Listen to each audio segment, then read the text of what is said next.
नमस्कार सभी को। स्वागत है आप सभी का आज की इस क्लास में। और आज की इस क्लास में हम अपादान कारक के बारे में जानेंगे। अभी तक हमारी कारक की जितनी भी क्लासेज हुई हैं उनमें हमने कारक के बारे में जाना था कि बेसिकली कारक क्या होता है, कारक के भेद जाने थे, कारक की विभक्तियाँ और कारक के चिन्हों के बारे में हमने अच्छे से डिस्कस कर लिया।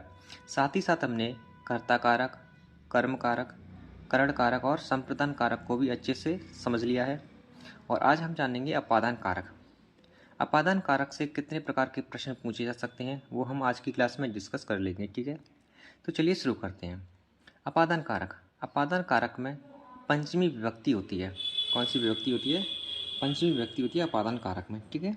अपादान कारक का जो परसर्ग यानी कारक चिन्ह होता है वो होता है से, लेकिन ये से होता है ये अलगाव के रूप में होता है, ठीक है, अलगाव के रूप में, ठीक है। अगर इसकी पहचान की बात करें तो देखो इस अपादान में इसमें हमें पृथकता, अलगाव या अलग होने का भाव पाया जाता है, अलग होना पाया जाता है, ठीक है। नोट इम्पोर्टेंट यहाँ पर, जब से कारक चिन्ह का प्रयोग साधन या माध्यम के लिए किया जाता है तो वह करण कारक होता है, लेकिन जब से कारक चिन्ह का प्रयोग अलगाव के रूप में किया जाता है, पृथकता के रूप में किया जाता है, तो वहाँ पर अपादान कारक होता है। अब मैंने यहाँ इसकी कुछ कंडीशन लिखी हैं, उन सभी कंडीशन को एक बार अच्छे से समझ लेना और आपका अपादान कारक का एक भी प्रश्न गलत नहीं होगा, ठीक है। जैसे पहली कंडीशन है, जहाँ किसी वस्तु, पदार्थ, प्राणी का अपने आधार, उत्पत्ति स्थान या जन्म स्थान से पूर्णतः अलग होना पाया जाए, ठीक है। जैसे हम एक स्थान से दूसरे स्थान पर जा रहे हैं, जो हमारा आधार है, जो हमारी जन्मभूमि, हम उससे किसी दूसरे स्थान पर जा रहे हैं तो उसमें भी हमारा अपादान कारक पाया जाता है, ठीक।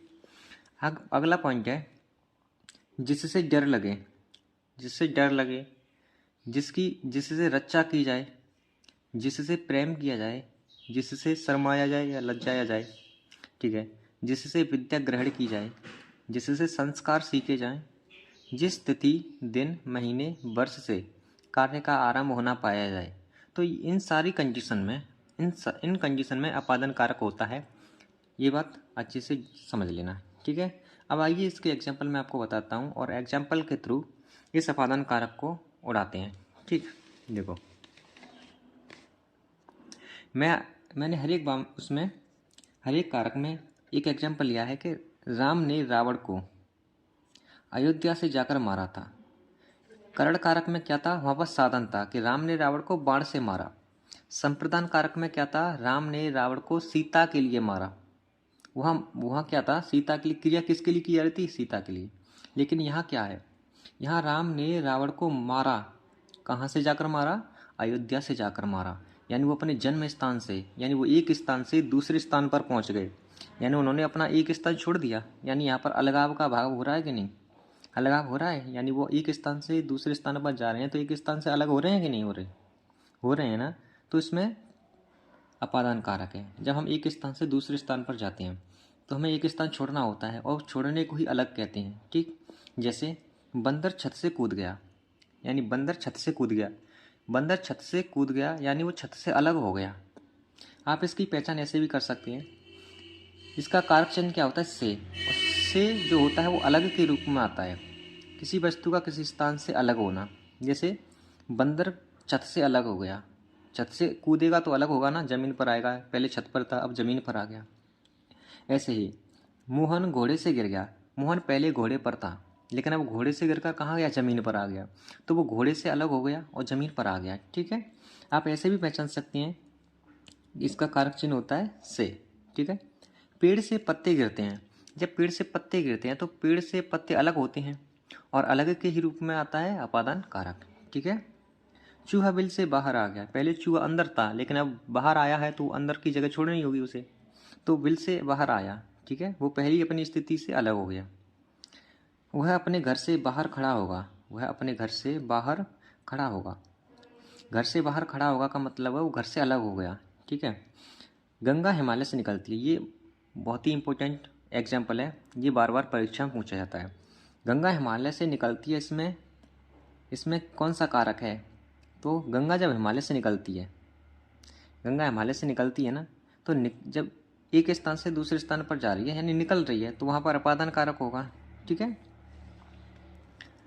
कमरे से मत निकलो। अब आप यहाँ ये कहोगे कि सर इसमें कहाँ अपादान कारक का जो भाव प्रकट हो रहा, तो समझो यहाँ व्यक्ति की मन स्थिति में परिवर्तन हो रहा है।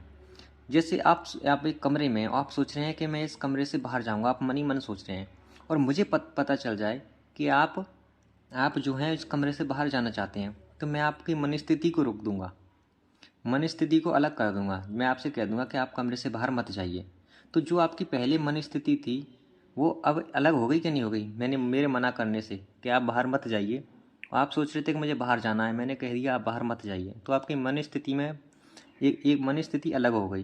ठीक है, वहाँ भी अलगाव का भाव हो गया।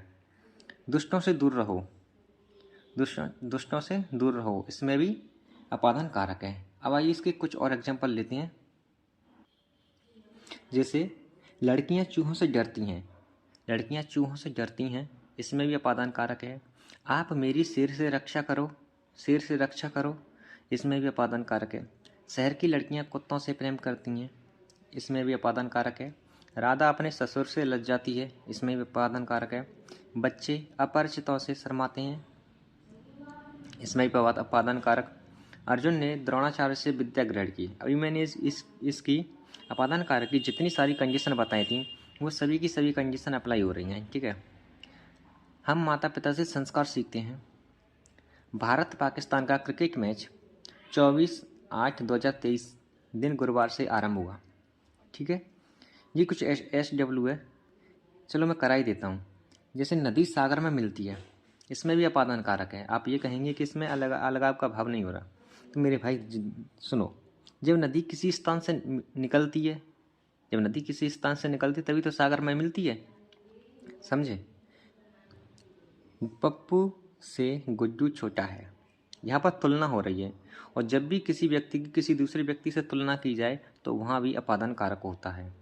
ठीक है, जैसे रामू श्यामू से बड़ा है तो तुलना हो रही है, यह किताब उस किताब से अच्छी है, तुलना हो रही है। ठीक है, तो आई होप आपको अपादान कारक अच्छे से समझ में आया होगा। ठीक, तो नेक्स्ट है हमारा संबंध कारक। संबंध कारक की बात करें तो इसमें षष्ठी विभक्ति होती है, और इसके कारक चिन्ह या परसर्ग की बात करें तो वो होते हैं का, की, के, रा, री, रे और नानी, ने। ठीक है, ये इसकी कंडीशन है। इन कंडीशनों को अच्छे से समझकर हम संबंध कारक को अच्छे से इसके जो प्रश्न बनते हैं उसे आसानी से सॉल्व कर सकते हैं। जैसे जहाँ संज्ञा का संज्ञा या सर्वनाम से संबंध प्रकट हो, जहाँ एक संज्ञा का किसी अन्य संज्ञा से या सर्वनाम से कोई भी संबंध प्रकट हो, वहाँ भी संबंध कारक होता है। क्योंकि आप संबंध का मतलब ही समझते हैं कि रिलेशन। ठीक है, यानी एक दूसरे दो व्यक्तियों का आपस में संबंध होना। ठीक है, सर्वनाम का सर्वनाम या संज्ञा से संबंध बताया जाए। ठीक, अगला पॉइंट है वाक्य में दिए गए संज्ञा सर्वनाम का वाक्य में दूसरे शब्दों के साथ जो संबंध प्रकट होता है वह संबंध कारक कहलाता है। ठीक है, अब इसके ये कुछ उदाहरण हैं, इन उदाहरण के थ्रू हम इसे आसानी से समझ सकते हैं। संबंध कारक में कुछ ज़्यादा बताने को है नहीं, इसे आप एग्जाम्पल के थ्रू अब समझ जाएंगे। ठीक है, देखो यहाँ पर मैंने कुछ उदाहरण लिए हैं और इन उदाहरणों के माध्यम से ही मैं आपको इसे क्लियर करा दूंगा। जैसे यशोदा श्री कृष्ण की माता जी हैं। एक तो आप ऐसे पहचान सकते हैं कि का, की, के आ गया ना, और श्री कृष्ण और यशोदा में माता और पुत्र का संबंध है। ठीक है, दशरथ राम के पिता थे, दशरथ राम के पिता थे, इनमें राम दशरथ के पुत्र थे, राम दशरथ के पुत्र थे या दशरथ राम के पिता थे, तो इसमें भी संबंध कारक है ना, पिता और बेटे का, पिता और पुत्र का संबंध है।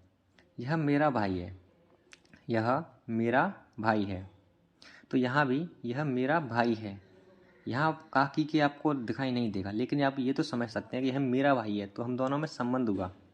यह पुस्तक मेरी है, यह पुस्तक मेरी है तो ये मुझसे संबंधित है, ये पुस्तक मुझसे संबंधित है, तो यह पुस्तक मेरी है, तो इसमें भी क्या हुआ, इसमें भी हमारा संबंध कारक हुआ। ठीक है, वह पेन मेरा है, वह पेन मेरा है।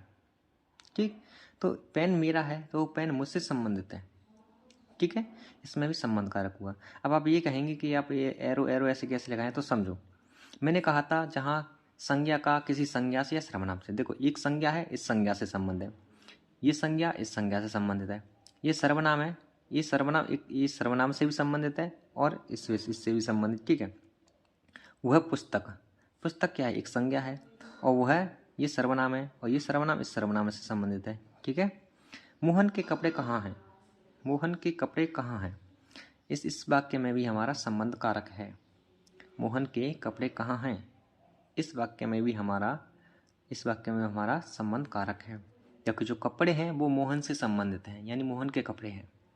मेरी पुस्तक कहाँ है, जो पुस्तक है वो मेरी है, यानी मुझसे संबंधित है, तो इसमें भी हमारा संबंध कारक है। तो संबंध कारक के यही कुछ एग्जाम्पल हैं जिनके थ्रू मैं आपको संबंध कारक समझा दिया हूँ, ठीक है। अगली क्लास में हम इसके और भेदों को डिस्कस करेंगे, और अगली क्लास में मुझे लगता है कि हम कारक को अच्छे से समझ लेंगे और पूरा कंप्लीट कर लेंगे, ठीक है। तो चलिए मिलते हैं अगली क्लास में।